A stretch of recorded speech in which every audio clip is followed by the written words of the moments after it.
So my guest today is Stephan Meier. God, I hope I pronounced it correctly. Stephan is originally from Switzerland, and I should be able to pronounce European names, but occasionally it's still challenging. And the book that we're going to be talking about is The Employee Advantage, and I have it on iPad as usual. But if you see my guest, you will see it actually in the background, this beautiful yellow book with a red mug. And before we go into the interview, I want to introduce my guest officially. So, and I hope I will not completely confuse the names, but I'm doing it by memory as usual. So Stephan is actually the leading expert in behavioral economics, corporate decision making, or corporate strategy, and the future of work. He's a professor at the Columbia Business School, teaching MBA students and well, people who want to understand behavioral economics and well, management decision making. Previously to that, Stephan has been working in the sorry, I confused here. Can Reserve. you help me? Federal Federal Reserve Bank. Bank, also, yes, in the Department of also Behavioral Economics. And, you know, I'm actually very curious to talk about that as well, apart from the book. But I think my favorite part of Stephan's bio is that he's also doing loves Lego and does stop motion movies, which I actually knew before you shared this piece of information with me. And what I found out that these Lego stop motion movies are illustrating key concepts of this wonderful book. And they come out once a week with a new topic. So this is a very short intro. Did I leave out something which is very important and should be mentioned here? No, you mentioned the most important stuff. Thank you so much, Kristina, for this nice introduction and for having me on the show. Thank you so much for coming, for writing a wonderful book. And as usual, it's a book from business category. When I read books from business category, I'm itching to send it to my team and say, please read. We have to, we have to know that.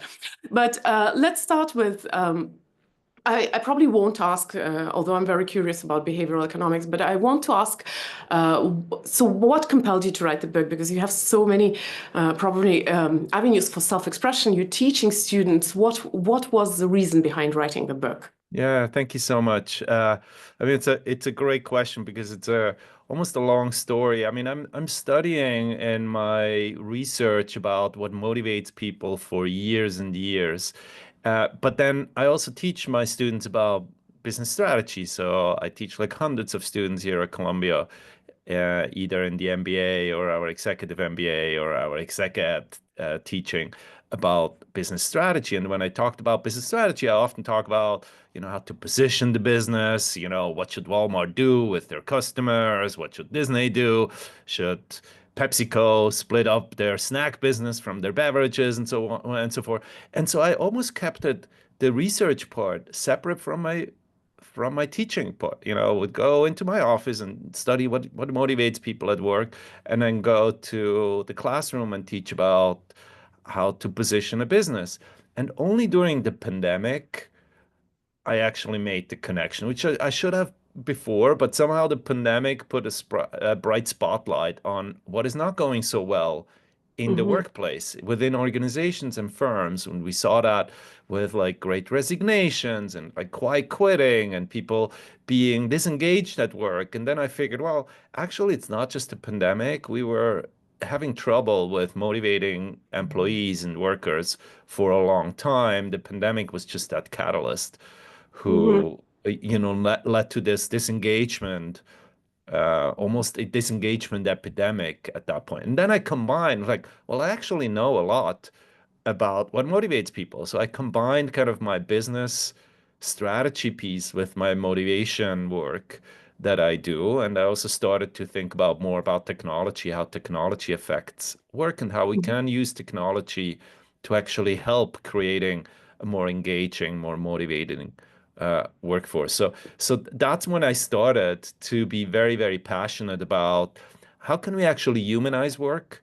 And in Hmm. order to humanize work, we obviously need to understand what actually motivates humans in the first place. And one key insight there is it's more than money. People are Hmm. motivated by much more than Mm-hmm. just money. Money is important, obviously. We all work, we need a paycheck, and especially in the lower end of the income distribution, if you don't have enough money to make ends meet, that's extremely stressful and really affects Mm-hmm. productivity directly. But once you reach a certain level, I'm not getting out of bed in the morning and being Mm-hmm. jazzed because I make a little bit more money. It's like other aspects, and that's kind of how my expertise in behavioral economics and motivation kicked in. And so that's kind of how I then started to Mm-hmm. write this book at the intersection of, business strategy, Mm-hmm. behavioral science,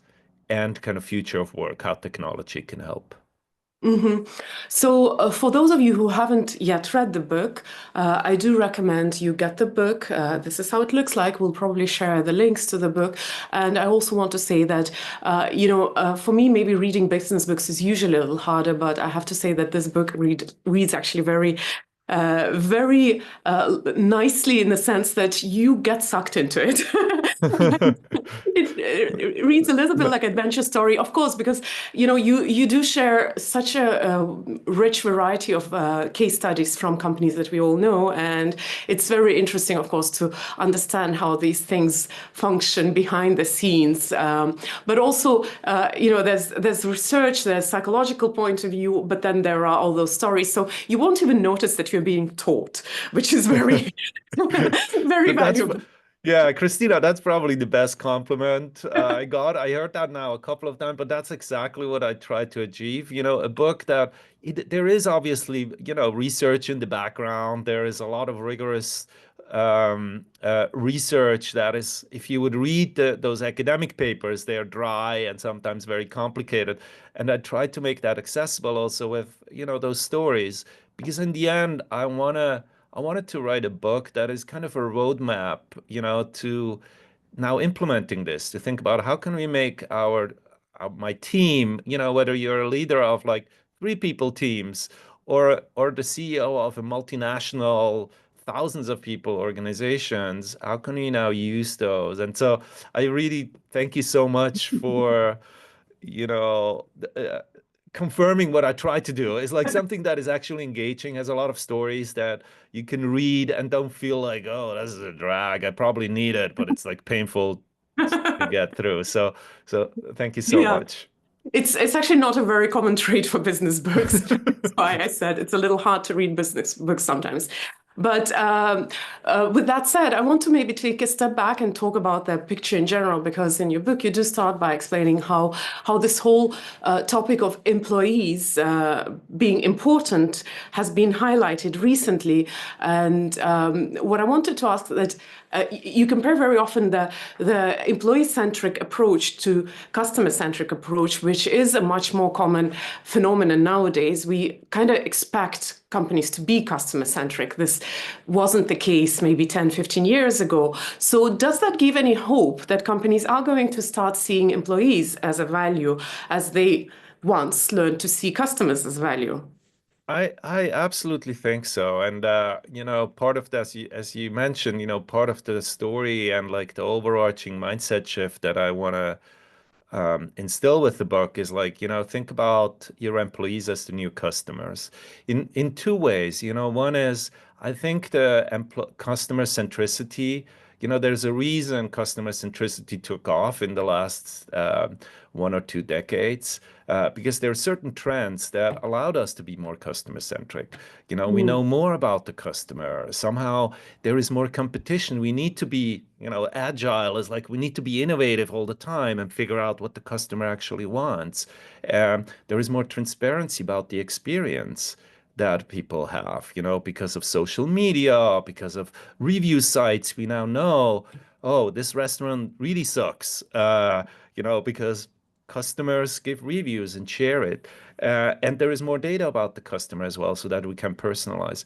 And I think all those trends kind of hit the labor market as well. If you mm, think about being innovative, it's the people, it's the employees who are innovative. So we actually need to make sure that they can be innovative. Agile is the people are at the one who are agile. mhm, there is more information about what the experience of the employees is as well. You know, if you pick a job, uh, 20 years ago, it was really difficult. You know, there is like the ad.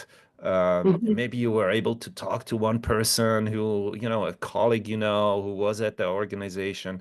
But now you can go on glassdoor.com. You know, if something goes wrong in like an organization, you know, if there is sexual harassment, toxic work culture, you know, that goes viral. So we know Mhm. much more about the employee experience as well. There is more data about the Mhm. employees as well, so that we can now start personalizing as well. So I do think that all those trends that led to customer centricity are also now leading to employee centricity. And as with customers, you know, part of what customer centricity is like, let's make the customers happy. And as a result, the business thrives. Mhm. So now let's think about like how to make the employees happy or the experience better in order for the business to thrive as well. But I think it's a significant mindset shift that we need Mhm. to do. So what I like, so I now talk a lot about like those quote. I have it in the book where like Bezos of Amazon, you know, talks about when he asks about what is so great about the customer, so like, you know, the great thing about the customer is like they're always unhappy. Yeah. Um, and so, and what he meant with that is like I can always learn. You know, like Mm. if they're so unhappy, I learn. How can I do better? Now, think about our employees. You know, would anybody say, you know, what is so great about my employees is they're always unhappy and dissatisfied? Maybe not. But if we Mm. take that mindset shift of customer centricity and apply it to employee centricity, maybe we should start like, yeah, that's a good thing. You know, if we can Mhm. learn from our employees what is not going well, how to improve, how to actually make it more employee centric, Mhm. that I think is moving the organization forward. And some, as I describe in the book, you know, some leaders are there already, but many are not yet. Mhm. I do have a question regarding that. I have to dive to my computer to see if everything is fine here. Uh, oh, no, everything is fine. You can hear me. Everything is good. I just saw some messages. I want to get back to that. As a well, as an entrepreneur with also some years of experience just in my own company, I do feel, however, that when customers give feedback about your product, there's a little bit of a layer between your personal ego and somebody's feedback, which might not necessarily be nice, especially if we're talking about Jeff Bezos's approach. And it took me a while to learn that, you know, if you fail in your project, actually it's not bad because you get to learn what you did wrong. You get to ask the question. So it's kind of good. But when it comes to employees, very often that feedback is taken as a personal attack on the boss, and their ego gets hurt. And rather than saying like, "Hey, you're right. I'd like to know more how to make you happy," very often the response is, maybe you shouldn't be working here, or maybe, you know. Uh, Yes. so how to get over that? And if that depends on human personalities, on the bosses, on the CEOs, on the managers, isn't that a little bit harder then to change the way we work?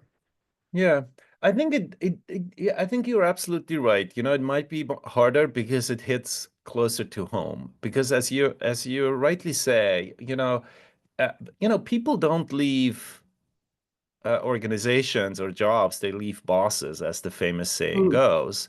So if they are unhappy with something or see improvement, it often has to do with, you know, the management style or something that is going wrong within the organization. And that could feel like, you know, negatively speaking, I feel like we did something wrong. Now, if you Mhm. frame it positively, that means like there is a lot of growth. You know, we can Mhm. always improve, and I need to Mhm. know how to improve.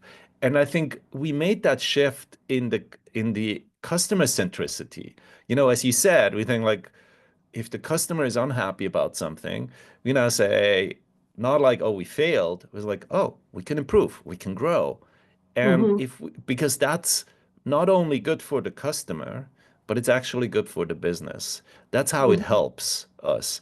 But if we Mhm. think about that, it's just those unhappy employees, that just they're disgruntled and they're grumpy and like just leave if you don't like it here. Uh, that's an either or thinking. That's kind of, Mhm. well, if you're not happy here, go. But if you think about if they're not happy or something in the organization actually holds back the success of the firm as well, if we understand what it is, and maybe, and most often that requires to change something about the leadership style.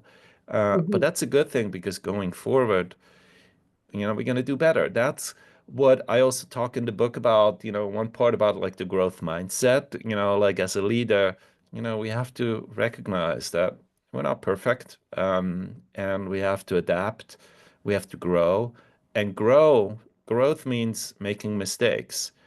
Mhm. The part of the growth mindset is like everybody wants to grow. If I say like, well, growth mindset is like we just get better. That's the easy part. Everybody would agree with that. But the flip side of growing is like you have to make mistakes and you Mhm. have to acknowledge the mistakes.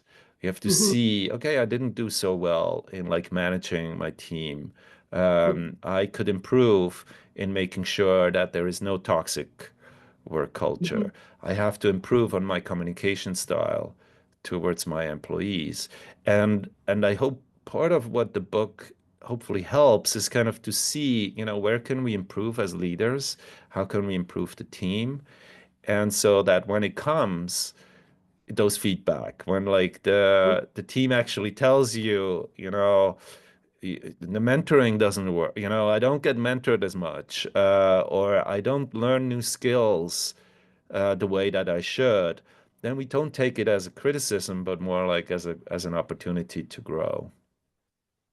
So, for those of you who are interested in this topic, and if this topic speaks to you, I have to say that the book obviously will give you, in the second and third part of it, also strategic and tactical answers and questions. Answer your questions and some tips how to improve the situation. Obviously, in the 40 to 45 minutes that we have interview, we cannot cover all the wonderful parts of the book, so we'll probably stick to one topic. But you're welcome to get the book and go dive deeper into that. What I want to talk about is still this, probably the premise to the whole book, because that's just so curious. So there is a saying that we have finally acknowledged with maybe a pinch of salt, that customer is always right. Coming back to what Jeff Bezos said, they're so delightfully unhappy. Are the employees always right? And why I'm asking this question is that very often, if you are, let's say, in the management or the owner of the business, you feel like, I'm not in charity, I'm not in kindergarten, business is business. Maybe you don't see the whole picture. It's very easy to brush off people who just have a slice of business to run, a slice of this huge machine to take care of. So are employees always right? And what to do if you feel that maybe maybe they just don't know everything that they should know to make the Right. strategic decision. Right, right. That's a very good point. And one of the chapters actually in the book is about that, where, I first of all think it's not true that customers are always right. And, not everything the customer wants or every customer wants, we implement. And part of it has to do with, there are different segments of the customers. We care about certain customer segments and not others, and we have to figure out kind of how to segment in the right way. I think the same is true for employees. I don't say or I don't argue that like the employees are always right. Um, and part of the problem with this notion of like, well, the employees are just gonna say like crazy stuff, they're gonna ask for like unreasonable things. They don't understand what the business is actually about, and they're gonna ask for something that is not aligned with what the business is. Now, part of that is like if they don't know what the strategy is, what the constraints are, I mean, that's kind of on us as leaders to communicate that to them, to actually give them insights about what does the business actually want to do, and be very transparent about like why we should do X and not Y, why we can't do certain things or not. So in the book, I tell the story in that chapter about Etsy. Etsy, the platforms of, like small artisans, like artists who like create some cool personalized stuff. And Etsy was like an amazing idea. And Etsy was the most employee-centric Mhm. organization you could imagine, in the sense that they had like free pottery classes, and like they apparently had like the best cafeteria in all of the tech world. They had massage classes. They had everything, perks that you can imagine. The problem was they did not make any money. In fact, they were losing a lot of money. So when Brian Silverman, the new CEO, came in, he was the organization and the employees thought like that guy is like just turning it around by being not employee centric, and he actually had to cut some of the perks, Mhm. which he thought like they're just unnecessary. They're actually not progressing the mission, the purpose of the organization. As a result, they're not aligned with what the business are. And at the beginning, the employees were in the roar. They were like, "This is not what Etsy is all about." Now he actually turned it around in a very employee-centric way. He just focused on what is really the employee-centric mission of the organization, which turns out to support all those millions of small, artisan on the platform. Mm. They rely on Etsy, and a lot of those, about 80%, are actually female. Now, Etsy is interesting because also a lot of the customers are female. So diversity in that particular sense is a really important aspect of their business. Uh, so he worked with the employees really closely to figure out what's the new mission, what is the core mission of Etsy. Make commerce human is kind of their slogan, and then and they're very employee centric, but without having all those perks that are not Mm. really, nobody, I think, joins a Mhm. company or leaves a company because the food is not the most organically sourced food ever, or because there is no free massage classes in the organization. That's not employee centric, or what I mean with employee Mhm. centric. What he actually did is figure out, Mhm. what is the core mission. Now there is a little bit of selection there. If people are not engaged or not motivated by that core mission, maybe they should not be in that organization. That's Mhm. also fine. Mhm. We need the right match between the values of the employees and the values of the organization. Be very, very transparent about what the organization actually does so that the employees understand that's what the strategy of the organization is, and then figure out and then get them involved in hearing their thoughts about what is Mhm. working and what is not working well. So coming back to your question, the employees is not always right, and not every Mhm. employee is always right. There is like certain employees that should fit in the organization or not. Mhm. But if we don't involve them, if you actually don't ask them about that, and if you're not transparent about it, we're going to miss out on a lot of opportunities to engage them and also figure out what is not working in the firm and the organization. Thank you for this example. As you were talking about that, I suddenly it started clicking together in my head that it isn't a bag of tricks that you are offering, and in fact, that was I think a very interesting thought in your book. That a lot of the times, if a perk is replicable and easy to produce, it's not necessarily going to work, and very often it's not going to work. So, which probably I'll just leave it as a cliffhanger because I want to take a question into a different direction. But the customization of company to employees, like we are very customized to whatever customers need. This is another very interesting thought in the book, which if we have time, we'll talk about. Otherwise, you'll have to just get the book and read it. What I want to talk about, because I'm still very curious about the premise, more the social implications of these ideas that you're sharing in your book. It's very hard for businesses to see the value in employees. I mean, we kind of theoretically know, but this problem that you're talking about so deeply, either or problem where where businesses very often see that investing in employees is going to reduce the profit margins, and if employees win, the shareholders lose. So how do you prove the value?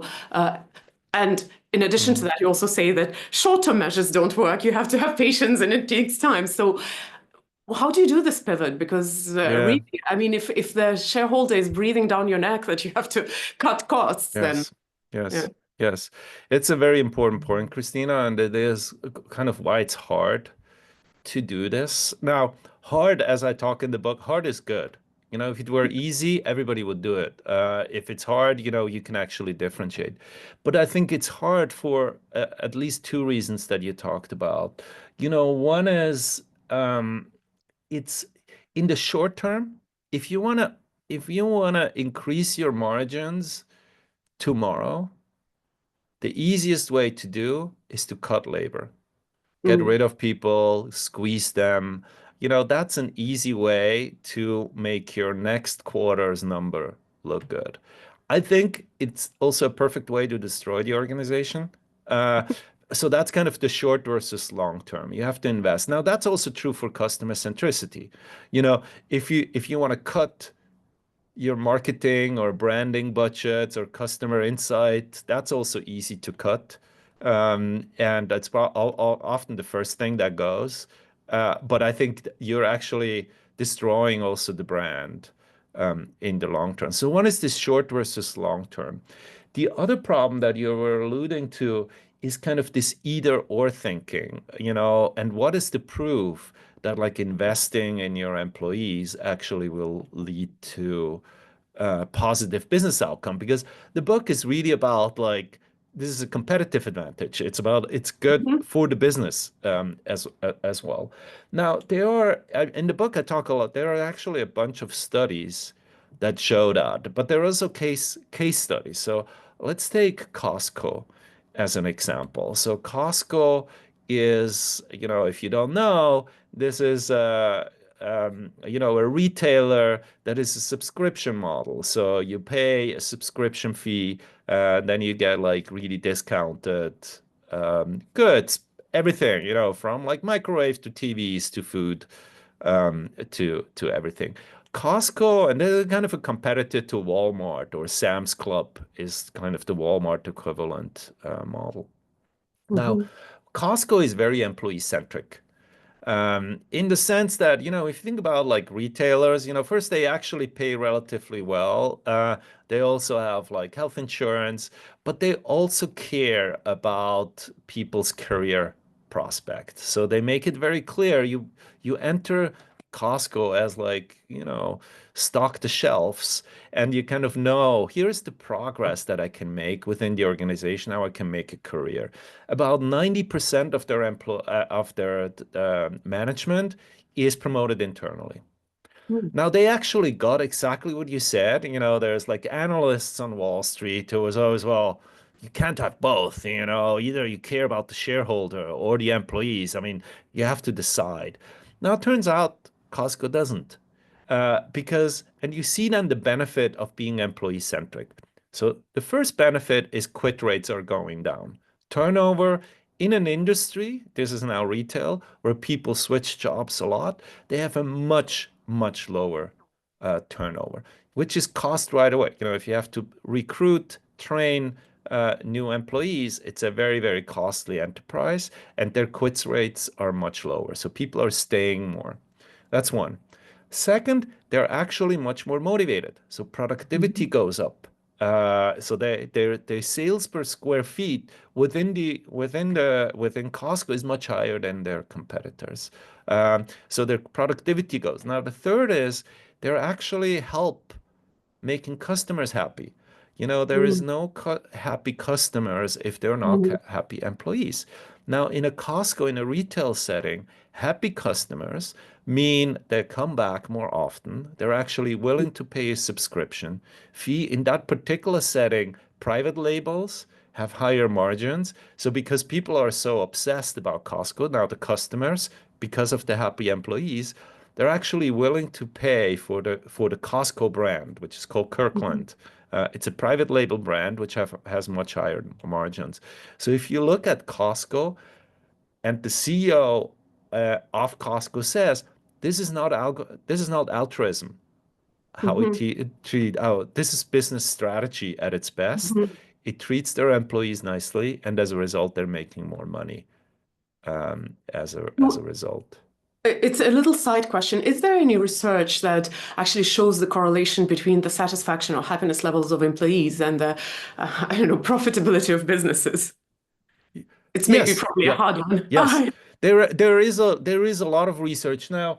A lot of it is correlational. It could also be like good businesses can also Yeah, treat their employees nicely. So we have to be a little careful with that yeah. correlation. But there are a bunch of like studies who try to get at the causal effect, treating your Hmm. employees nicely. What is the effect on multiple aspects, innovation, turnover, customer satisfaction, and as a result, then bottom line profits. And so Hmm. in the book, I talk about either both the examples, but also kind of the academic studies that Hmm. show that there is this I think, very strong correlation. Happy employees lead to good businesses. Now, you need a good business strategy as well. Like if you have a crappy business idea, just treating your employees nicely. I mean, it's not going to do anything. You need to actually have a good business strategy and align then how you treat your employees with that strategy. And that's, I think, going to be the success So, recipe. causation of that correlation aside, well, maybe if your employees are unhappy, it's also a sign to look into your business strategy and what you're doing. Yeah, I mean, it's interesting, when when the business is not going well, and part of it because the strategy is not good, that also affects your employees. So when United, the airline, when they were like the worst airline ever, now that affects, of course, the employees as well. Yeah. Because now you have to say sorry all the time. The flight is delayed, the service is crap, stuff happens, the operation not working. That now affects if you're a flight attendant. And so you have to always say, I'm so sorry, I didn't mean that. I mean, that's not particularly motivating. And United Mhm. is an interesting example because the CEO who led the turnaround, Oscar Munoz, he actually did a very employee-centric Mhm. approach. He figured, look, if we don't have happy employees, we can't have a good business because first the customers are not happy, and in order to make the operation works, we need to have the employees happy. So there is this chicken and the egg problem on one side. We need like if the business sucks or is in trouble, that of course affects the Yeah. employees as well. But so you have to fix the business, but I think fixing the business often you have to fix at the motivation of the workforce. Another example that I talk a lot about in the book is about Best Buy, where like Yeah. they turned it around and Hubert Jolly, the CEO at that point, did a very human-centric turnaround. So really cared about the blue shirts, that was the guys who work in Best Buy, focused on their needs, figured out what is not working in the stores, and then take that insight and change the business as a result, always having their employees in mind first. So, since we don't have a lot of time left, the last question about the book, what's inside the book, uh, I will still have to touch upon the motivation, of course, of the employees because Yeah. we could not talk about this book without talking about the motivation. But I'm not going to ask what motivates employees. That you can read in the book. What I want to ask is, in your book, you talk about how we are very used to right now comparing employees of different generations between each other and trying, especially expressing frustration about the younger generations, who, by the way, are going to be leaders soon. So it's a very interesting transition is going to happen. But what I found very interesting is that you say that the differences between generations are maybe not as marked as between even socioeconomic background of the where we come from. And I was born in Soviet Union, so it really struck the chord. So, how do you figure out what motivates people? And I know you study it. It's probably like I'm opening the door to a, a new universe. But So what's so different between the different generations? Do you really focus on the younger generations because they're the future? Yeah. We still have to pay attention to the older generation. I'm of firm belief that people are going to reimagine work because nobody wants to go into retirement at 60 anymore if I lived until. Yeah. Yeah, a very good point, and we could talk about the whole podcast about that because I have a very strong opinions about kind of this generational thing, and maybe slightly different than what other people say. You know, there is this when I talk to one of my executives, they always talk about like, kids these days. Mhm. Kids these days are like they're different, they don't work as hard, they switch jobs constantly. And I think that's just not true. Um, and what is true is the business environment changed. You actually, in order to make a career nowadays, or back in the old days, you made a career by like staying within an organization. You climbed the literal career ladder. That's not what careers look like these days because people switch. And in fact, switching is a good thing. While in the past we had to massage our CVs to make it look linear, now the zigzagging is actually a good thing. So that, of course, is not an attitude change from the young generations, but just a business environment change, and we need to now manage those employees very differently. To the other point that you're making, we're living longer lives. In a world where people live 100 years, or there is this famous demographer who said like a couple of years ago, the first person who lives 150 is already born. Now, whether Mhm. that's true or not, I don't know. But we definitely have longer lives. If you have longer lives, we have longer careers. If you're still completely fit when you're 65, why do you want to retire? Why should you want to retire? In fact, people like work. They Mhm. want to have this identity. So we now need to think about like, what actually motivates older generation? How can we get them engaged? Because they, of course, have different preferences. They might not want to work 40 hours a week. They Yeah. want more flexibility. So we now have to think about what are like new ways of engaging older generations as well. And if you're interested in this, um, kids these days, you should Google kids these days in Socrates, the Greek philosophers, because he has Yeah. a quote about kids these days back in the Greek times. Kids these days is as old as their kids. Every generation thinks like, oh, those younger kids, I mean, they have no idea how. That's just the nature of life. I'm sure our parents thought about us as like, oh my God, kids these days. And so I think kids these days puts the blame on the kids or the new generations, while in fact we have to think about how do we manage the workforce that is in different environments, definitely business, careers, skills, what we need as skills changed. And so we need to now be different leaders than we were, than leaders who were like 50 years ago in Mhm. our shoes in executive positions. Thank you for this answer. By the way, when you mentioned Socrates, I remember when I started reading Plato, I was actually very entertained by how contemporary the problems of humanity seemed in Yeah, and when I 400 exactly BC. when I teach like in an executive, I sometimes put up the quote without saying who it is, and he says like, well, kids these days love luxury, they don't think about like they're tyrants and whatever. And I say, that's kids these days. They all like shake their hands. Yeah, exactly. But they think about millennials and Gen Zs, and then I show who said it. They're like, oh yeah. Yeah, I think kids these days, this quote is as old as their kids. But it's an important point to remember, especially if you're running a business, that it's not that people have changed so much; it's the circumstances that have changed tremendously, and that's why everything is changing.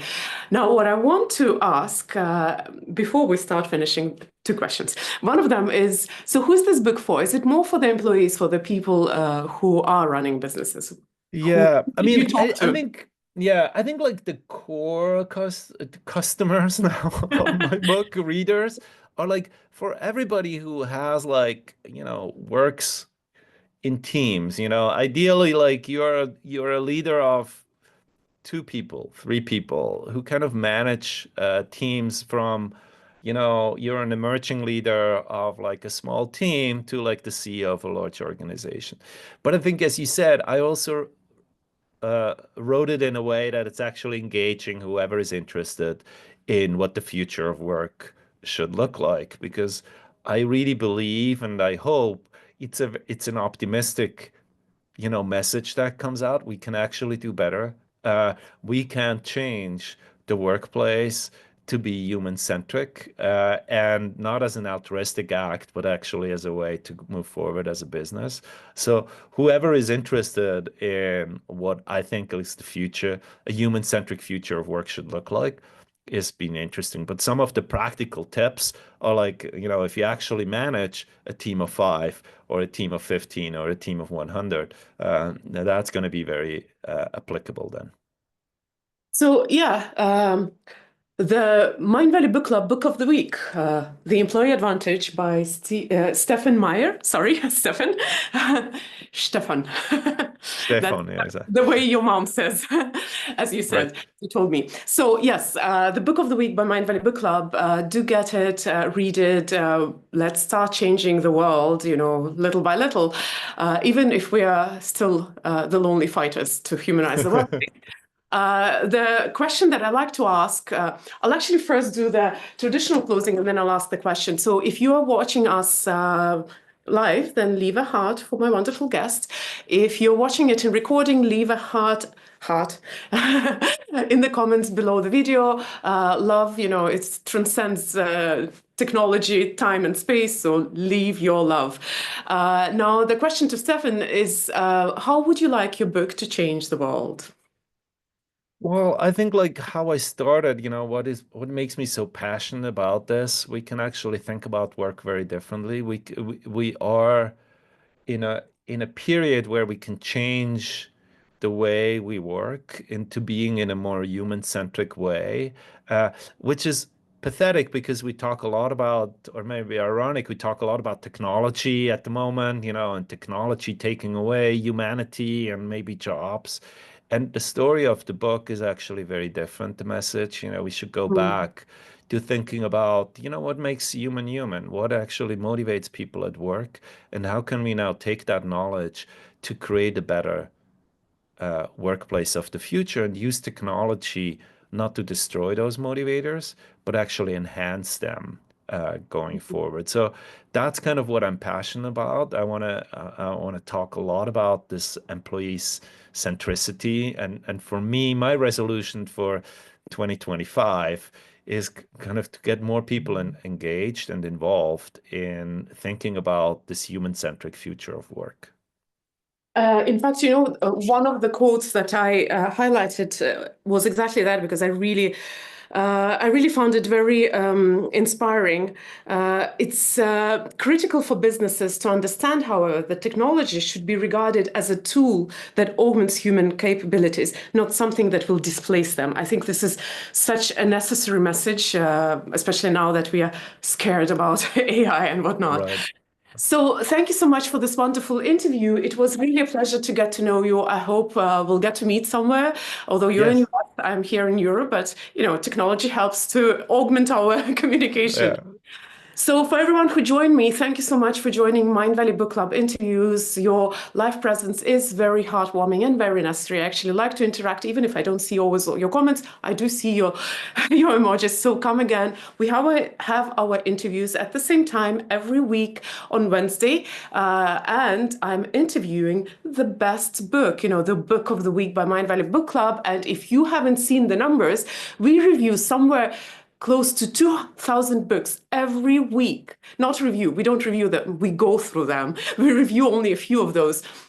So if I invite someone for an interview, you have to remember it's one out of a few thousand. So I have access to the best authors in the world. And yeah, if you're not signed up to Mindvalley, we'll leave a message somewhere. Not Mindvalley, sorry, Mindvalley Book Club. There will be a link somewhere. So sign up, come for the interviews. Thank you, Stephan. I'm so Thank you sorry. Thank you, Stephan, no, very thank you much. so much, Kristina. This was lovely. Bye bye and see you next week.